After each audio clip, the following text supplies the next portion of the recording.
สบายดีเนาะมื้อนี้เฮาเกียมของปรุงเนาะที่เฮาจะเฮ็ดแอนคือของปรุงที่เฮาเกียมเฮ็ดแลนนั่นกำลังตำเนาะก็เป็นนัวที่เฮาจะใส่เนาะนี่ก็คือว่าตัวแลนที่เฮาเกียมไว้เนาะเฮาใส่เนาะไว้เฮิงแล้วไว้อยู่ตู้เย็นเนาะเฮาก็มาเฮ็ดมื้อนี้ใส่หม้อเนาะปันนี้ใส่เครื่องปรุงเกียมเนาะตำปอกของปรุงเนาะ ยำมือ เฮาก็เอาหม้อเนาะใส่หม้อแลนแล้วก็คิงคาเนาะเอาซอยไว้เกียมไว้เนาะ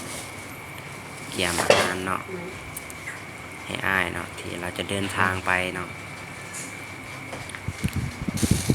คือตอนที่เรากำลังขลุ่นเนาะขลุ่นเพื่อให้มันเข้าเนาะขลุ่นซีนแต่มันยังเป็นน้ำแข็งอยู่ตามที่เราเคยเป็นน้ำแข็งประมาณนี้เนาะขลุ่นเป็นน้ำแข็งอยู่อบแลนเราสำเร็จที่เรียบร้อยเนาะ